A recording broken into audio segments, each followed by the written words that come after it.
Yesterday afternoon, a magnitude 6.9 earthquake hit northern Chile, one of the most seismically active corridors on the entire planet. It struck right in the heart of the Atacama Desert, just outside Calama, at 5:52 in the evening local time. Nearly 6,000 people lost power. Mines shut down, schools closed, roads cracked.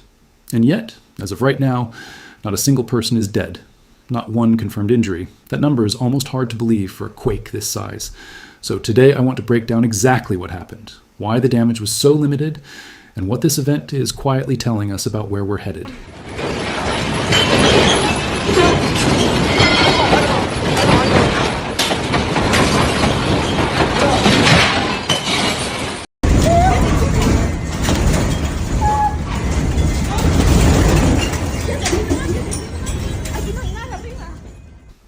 So let me walk you through this properly.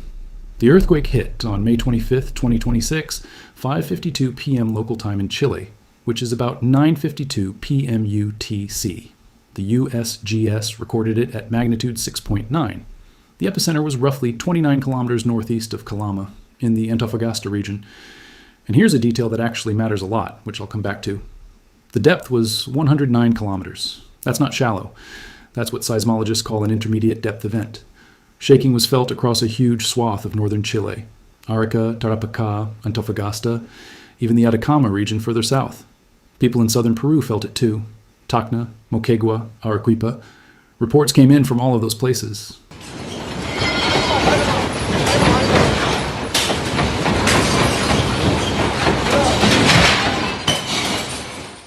Now, inside Calama, the shaking was serious.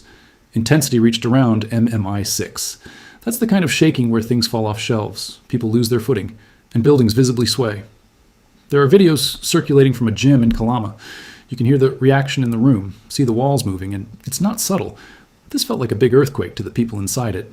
And what really caught my attention when I was going through the damage reports, the infrastructure hits were specific and contained. About 5,000 to 5,900 customers lost power, mostly in Calama, with smaller numbers in Antofagasta and Mejillones.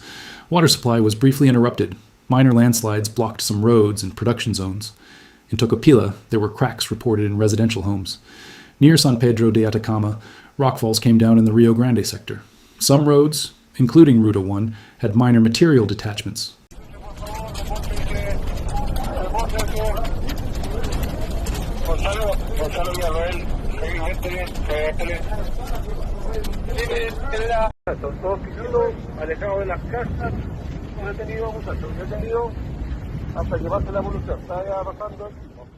Hospitals and health clinics in Calama had operational interruptions, mostly tied to the power outages. Schools took some damage too. Several in Calama, including Escuela Valentin Letelier and Andres Bello, had their buildings flagged for structural evaluation. Classes were suspended on May 26th across the affected school districts. And then there's the mining angle, which you can't ignore in this region. Calama sits in the middle of the world's most productive copper mining territory. Codelco operates here, as do BHP and Antofagasta Minerals. After the quake, emergency protocols kicked in immediately. Some open pit operations halted because of dust clouds and reduced visibility. Underground mines were evacuated as a precaution, but the evacuations were described as orderly. No injuries reported among workers.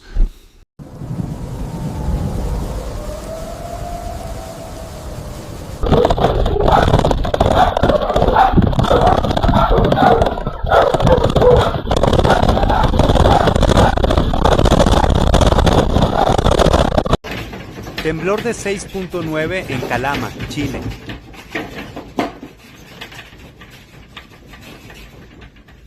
Muy feo, ni siquiera he ido a ver cómo está la voz. By this morning, most mining operations had reportedly resumed after safety checks.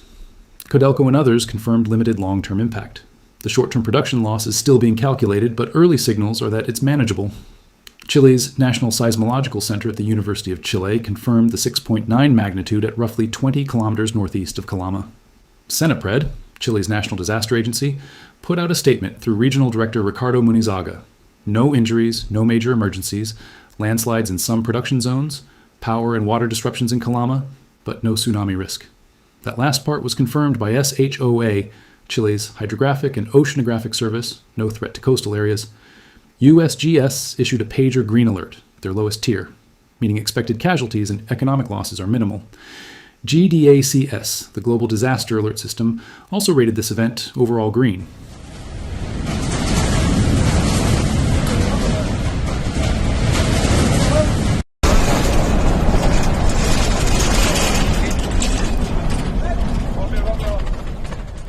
Here's the part that I think is worth sitting with. A 6.9 earthquake in a country like, say, Haiti or Nepal, same depth, same magnitude, would likely be a different story. What happened in Chile yesterday is not just luck, it's physics, and it's policy working together. The depth is the first factor. At 109 kilometers, this was what's called an intraslab earthquake. The rupture happened inside the subducting Nazca Plate as it dives beneath South America. Energy at that depth has to travel a long way before it reaches the surface, and it dissipates significantly on the way up. A shallow earthquake at 10 or 15 kilometers releases that same energy almost directly into the ground people are standing on. That's a completely different equation. Then there's the terrain, sparse population, arid desert, and critically mining and construction infrastructure that has been built with seismic activity in mind, because in Chile, you don't get a choice. This country has experienced some of the largest earthquakes ever recorded on Earth. The 1960 Valdivia earthquake, 9.5 magnitude, is still the biggest in recorded history. Chileans build knowing the ground will move. After looking at all the data myself, the thing that stands out is this: the aftershocks are still coming. Small ones, M2.5 to M2.6 near Calama, as of this morning. The sequence isn't over, that's normal. But it means residents are still on edge, damage assessments are still ongoing, and we could still see updates to these numbers. The headline is 0 deaths from a 6.9 earthquake. But the real story is why.